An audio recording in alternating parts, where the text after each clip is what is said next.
el tema que nos convoca dice relación el cómo actuar ante una situación de acoso o discriminación, de acoso laboral o discriminación que se presenta dentro de nuestro centro de trabajo y las obligaciones que, por supuesto, presenta la ley. El objetivo, como es bien saber, es conocer el debido alcance de la ley 21.643, conocida como Ley Carín, y la importancia, por supuesto, es exponer las situaciones de prevención y cumplimiento de la normativa laboral justamente para no entrar en una situación de infracción que pueden ser sancionadas tanto por la entidad administrativa fiscalizadora, que es la Inspección del Trabajo, y también para evitar ser objeto susceptible de demandas laborales por quienes podrían ser actores de algún tipo de acción de vulneración de derechos fundamentales, enfermedad profesional ocasionada por lo mismo, o un daño moral generado y que responsabilice a la empresa al respecto. No está de más recordar algunos puntos claves que nos viene a traer la ley 21.643. Modifica algunas definiciones ya tratadas en nuestro Código de Trabajo, como son la definición de acoso laboral, la definición de acoso sexual dentro del lugar de trabajo, y agrega otras definiciones bastante interesantes, como son la de violencia en el lugar de trabajo, que básicamente vienen siendo estas figuras de hostigamiento, o acoso laboral o vulneración de derechos realizadas por terceros ajenos al núcleo empresarial o el centro de trabajo, como pueden ser clientes, proveedores, usuarios, etcétera. También es importante destacar que genera la obligación esta ley al empleador de implementar no tan solo un protocolo de investigación, que este ya era exigible a- desde el año 2005, más o menos, que fue la reforma correspondiente a la situación de protección a derechos laborales y fundamentales dentro del lugar de trabajo. Eh, una reforma muy conocida por ahí dentro del periodo de gobierno del presidente Ricardo Lagos en su oportunidad, y que se viene a reforzar con esta modificación conocida como Ley Karim. Eh, el protocolo de prevención es una obligación que se genera a la empresa que va más allá de la obligación de investigar, sino que además tiene que tomar medidas necesarias para poder prevenir situaciones de hostigamiento, acoso laboral o acoso sexual dentro del lugar de trabajo, y por supuesto también tomar las medidas necesarias cuando éstas se hagan presentes en la empresa. Dentro también de los factores y los puntos importantes que entrega esta ley, se generan medidas rápidas, de actuación rápida. Eh, Se me olvidó indicar ahí también, pero hace un factor, un elemento relevante, que es la presencia de la Dirección del Trabajo, que va a estar en este proceso de investigación desde la denuncia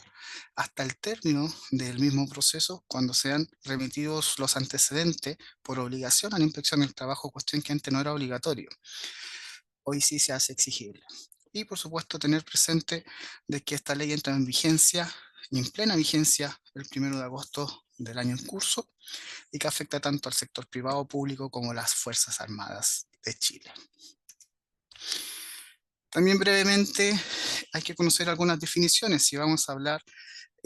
a responder consulta de cómo actuar ante una situación de acoso laboral. Bueno, hay que tener presente qué es lo que se conoce como acoso laboral, o mejor dicho, cómo lo define nuestra legislación. Eh, Como se había anticipado, esta ley, la ley Karim, viene a modificar el concepto ya definido por la ley, por nuestro Código del Trabajo anteriormente, y viene a presentar unas características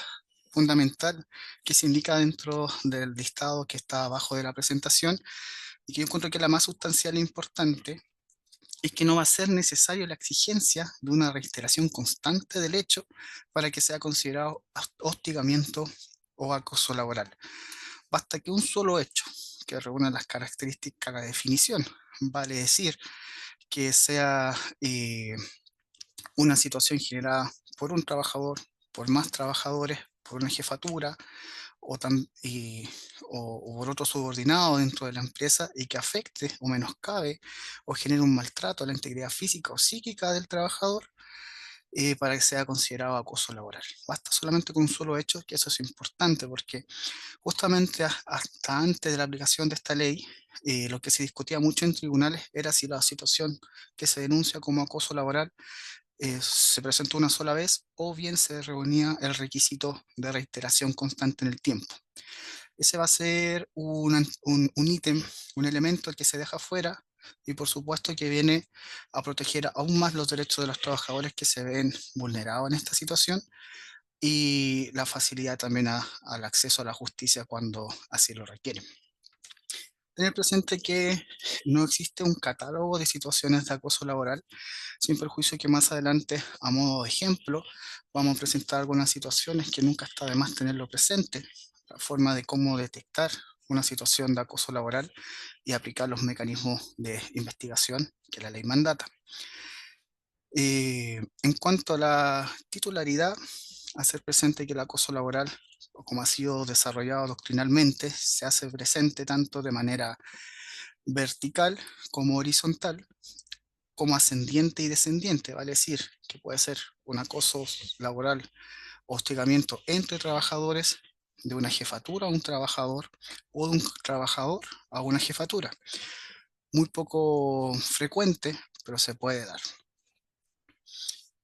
Y bueno, un concepto también que estaría englobado que sería el acoso laboral de carácter ambiental. Eh, Son ya situaciones generadas por un ambiente hostil, como indican muchos autores de la jurisprudencia y la doctrina, la verdad, y que se generen estos factores de riesgo y de vulneración a los trabajadores, pero ya por una cuestión del ambiente que se genera, que también es sancionado como acoso laboral. Aquí voy, ¿qué es lo importante destacar acá? Que el concepto de acoso laboral es, como se pueden ver, es bastante amplio y da para mucha interpretación. Por lo tanto, el primer llamado que se le hace a los empleadores cuando reciban una denuncia o sean testigos de una situación de acoso laboral, hostigamiento y tengan la obligación de levantar la denuncia, es no cuestionar si realmente existe una situación de hostigamiento o acoso laboral per se, sino que activar los procedimientos de investigación y así derivar los antecedentes de la inspección del trabajo, que sería la primera entidad pública dedicada a determinar si efectivamente existieron hechos constitutivos de acoso laboral, si son sancionados y si el empleador aplicó correctamente los protocolos de investigación y tomó las medidas adecuadas. Por lo tanto, al empleador, sin perjuicio que se le otorga la facultad de investigar, tomar medidas preventivas, tomar medidas de resguardo, incluso tomar medidas disciplinarias al término de de este informe o de esta investigación desarrollada, no es el llamado principal a determinar si la situación es constitutiva de acoso laboral o no, sino que va a ser revisado por la Inspección del Trabajo y eventualmente también elevado al Tribunal de Justicia competente, que serían los juzgados de letras del trabajo o de letras de conocimiento común según el sector. El acoso sexual viene siendo más o menos lo mismo, pero por supuesto con la característica principal que serían estos requerimientos de carácter sexual no consentido por quien lo recibe y que generen alguna amenaza o perjudiquen la situación laboral o oportunidades laborales de empleo. También la doctrina ha desglosado este concepto en diferentes situaciones que se puede dar la situación de acoso sexual, que puede ser directo, requerimientos directos hacia un trabajador o trabajadora, o también puede ser un acoso sexual de manera indirecta. Vale decir, cierto trabajador se da cuenta que otro compañero de trabajo tiene oportunidades laborales porque aceptan estos requerimientos de carácter sexual por la jefatura generalmente, y de cierto modo se hace la idea que para poder escalar o tener mejores oportunidades laborales en el centro de trabajo, tiene que también aceptar dichos requerimientos. Da para, por supuesto, hablar sobre las distintas ramas y lineamientos que se entregan sobre estos conceptos, pero lo quise hacer presente más que nada para contextualizar lo que viene a continuación, que básicamente es qué hace el empleador ante la recepción de una denuncia de acoso laboral. Por último, el concepto de violencia en el trabajo, que como comentamos en principio, tiene que ver con aquellos actos de acoso laboral, hostigamiento ejercidos por terceros ajenos al centro de trabajo, que no tendrían parte del organigrama principal. Dentro de los ejemplos prácticos, el listado puede ser innumerable, pero quise destacar algunos hechos que pueden ser considerados acoso laboral por las características que reúnen y principalmente por la afectación que se genera a los derechos de los propios trabajadores, como pueden ser las restricciones de conversar entre trabajadores, separar a un trabajador de un grupo determinado, aislarlo y, y obligar a realizar labores que atenten contra su conciencia. Aquí ya hablamos un poco de situaciones puede ser de conciencia de carácter religioso, ético, moral o político eventualmente, situaciones de discriminación propiamente tal. Juzgar el desempeño de los trabajadores, que eso por supuesto es una facultad que tiene el empleador de control y orden que tiene con sus trabajadores, pero si este juzgamiento, si esta feedback, esta retroalimentación se hace de una manera indebida y es de carácter ofensivo, como podrían ser gritos al frente de más trabajadores, por supuesto es un hecho constitutivo, en este caso de acoso laboral. Y el Estado sigue, principalmente cualquier conducta que signifique una afectación a los derechos del trabajador, tanto en su integridad física como psíquica, entran dentro de este concepto de acoso laboral. También un punto importante que vale la pena destacar, el criticar reiteradamente la vida privada de un trabajador, ya sea por sus pares, por sus propios compañeros de trabajo o por la jefatura, es uno de los hechos más frecuentes que se ven en tribunales. Y que por supuesto atenta a la dignidad, a la vida privada del trabajador, de que en principio no tiene por qué difundirla dentro del centro de trabajo y si lo hace no tiene por qué ser cuestionada, criticada de mala forma. Terror telefónico, digamos, las llamadas constantes, el hostigamiento, el burlarse de discapacidades, por supuesto, realizar declaraciones burlescas o imitar de forma burlesca los gestos o voces de un trabajador. Por supuesto, este listado puede seguir. ¿Qué es lo importante? Porque la ley es un poco ambiciosa o demasiado a criterio de algunos. Más allá de investigar, el empleador tiene que tomar medidas de resguardo y de prevención. Y si el concepto de acoso laboral es tan amplio y el listado de situaciones de acoso laboral son tan extensas, a veces se le está exigiendo al empleador hasta incluso sobrepasar los límites de lo posible. No me puedo poner en todas las posiciones para poder evitar que estas situaciones sucedan dentro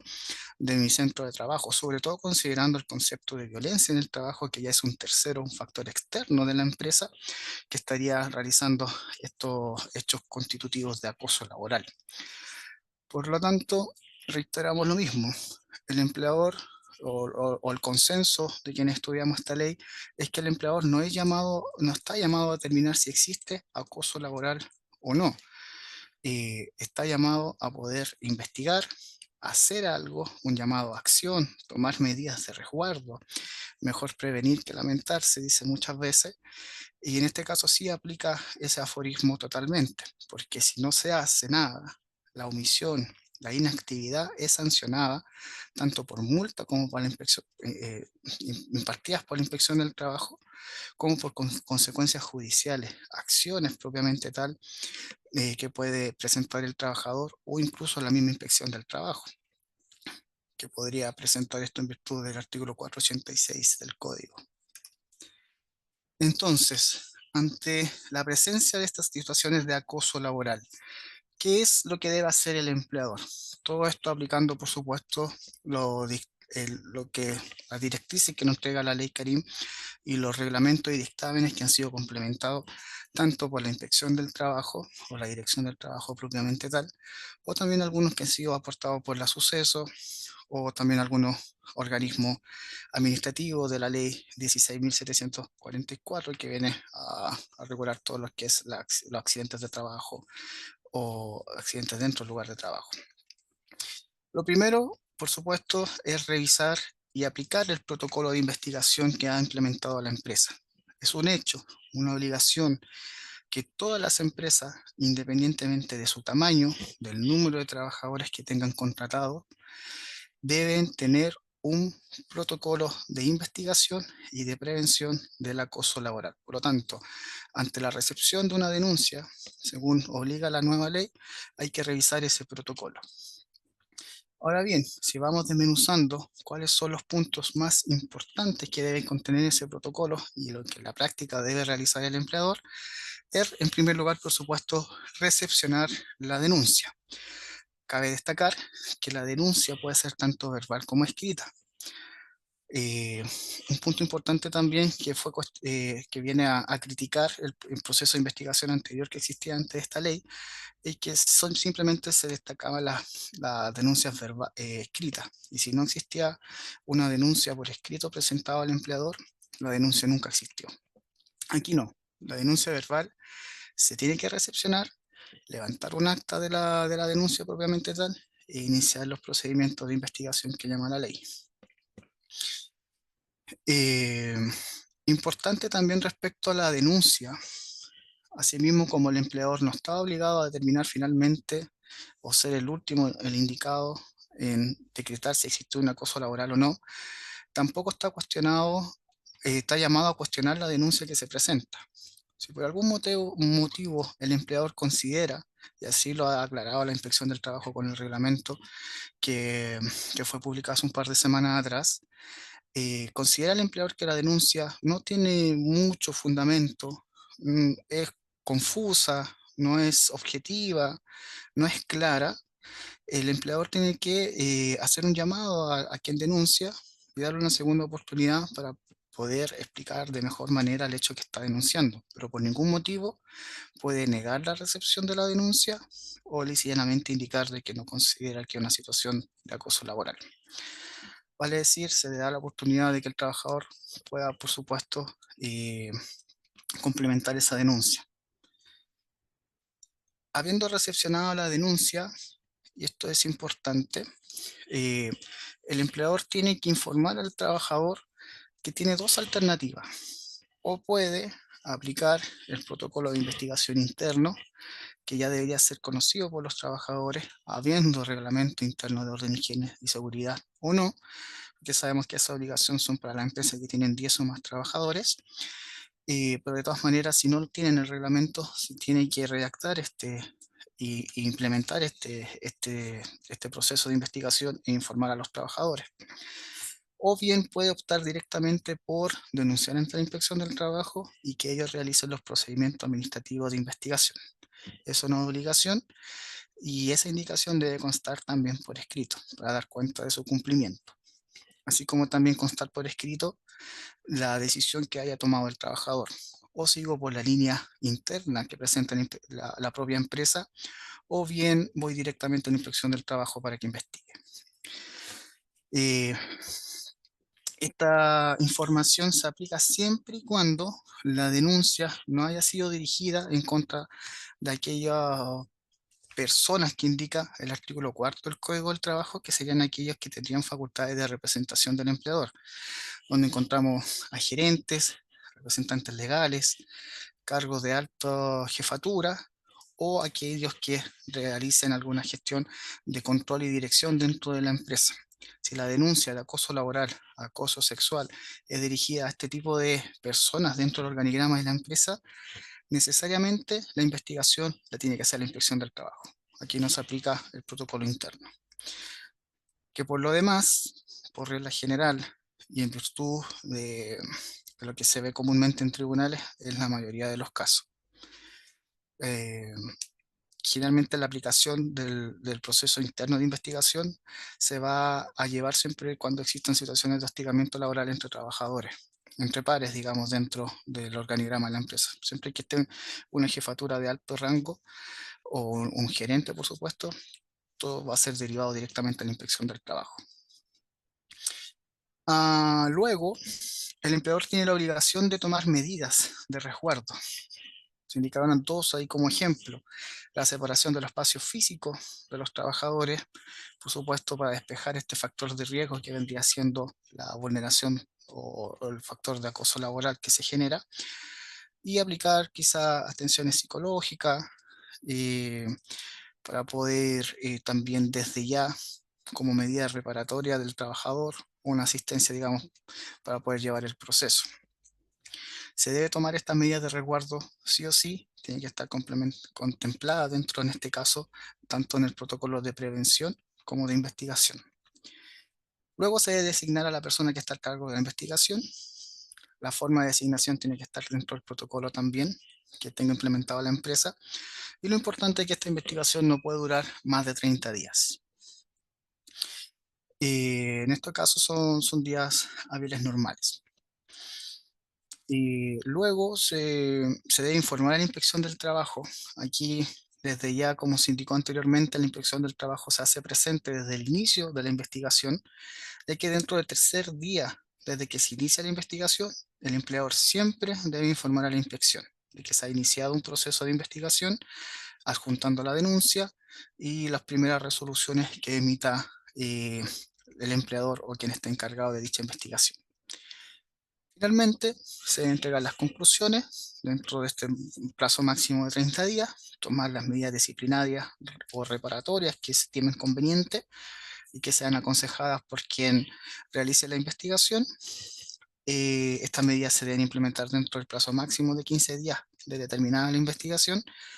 y finalmente se debe informar a la inspección del trabajo dentro de un plazo bastante breve, que son de 2 días contados desde el término de la investigación propiamente tal. Con el tema de los plazos hay que estar muy atento,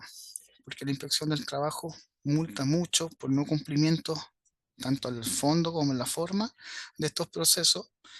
y teniendo presente los plazos. Como son tan acotados, la alerta es inmediata de tomar la acción. Es prácticamente uno de los principios de celeridad en los casos de denuncia de acoso laboral que trata esta ley. Que hace todo un desafío, sobre todo para las empresas de mayor tamaño, que si bien cuentan con más recursos para implementar estos procesos, los tiempos no siempre son los mejores para actuar cuando hay muchos trabajadores en esos centros de trabajo. Señala, en esta ley está considerada además la eventual participación de terceros, proveedores, por ejemplo. ¿Cómo se puede prevenir? Sí, estimado Roberto, muchas gracias por la pregunta. Efectivamente, el concepto de violencia en el trabajo eh, integra dentro de las medidas de prevención que debe implementar el empleador, es el prevenir situaciones de hostigamiento, acoso laboral o cualquier situación que afecte los derechos del trabajador que sean presentados por terceros, como clientes, usuarios o proveedores, como usted bien indica. ¿Cómo prevenir? La verdad que es bastante difícil dar con la respuesta exacta, pero sí tomar un protocolo, por ejemplo, si son y personal que trabajan con clientes, por ejemplo, en un retail, ¿qué hacer? Indicarle al trabajador qué hacer si son objetos de gritos, de agresiones verbales o eventualmente agresiones físicas por parte de un cliente o un proveedor. Tomar esos protocolos de cómo actuar. Por supuesto, guardar la calma, asegurar su integridad física, hacer abandono del lugar, refugiarse en tal lugar, dar cuenta de inmediato a su supervisor o su jefatura directa. Eh, Aquí más que nada la ley hace un llamado, o al menos así lo hemos interpretado nosotros, a un plan de acción de qué hacer cuando sean objetos de estas situaciones que podrían ser constitutivos de acoso laboral o hostigamiento a los trabajadores, realizado por terceros, porque prevenirlo de plano es casi imposible. Ya se vuelve difícil poder prevenir la situación dentro del lugar de trabajo, menos se puede hacer con un tercero que ni siquiera la empresa tiene facultades de llevar un control y orden sobre ello. Pero como bien le indiqué, aquí quienes interpretamos esta ley es el protocolo de prevención, tiene que orientarse a medidas de acción, actuar. ¿Cuáles son las indicaciones? Por supuesto, asesorado por los prevencionistas correspondientes y habiéndose estudiado estos protocolos, de qué hacer el trabajador cuando sean objetos de situaciones o prevenir también estas situaciones. Si ven que hay una conversación o una discusión un poco acalorada con estos terceros, tratar de bajar, digamos, la frecuencia de esta conversación, hacer sus lados o derivar a una jefatura para que pueda contener la situación. Por ahí, digamos, va encaminado lo que se le puede obligar hasta cierto punto al empleador, porque reitero y repito, una situación compleja que incluso la ley hace un llamado a casi actuar dentro de lo imposible para alguna empresa.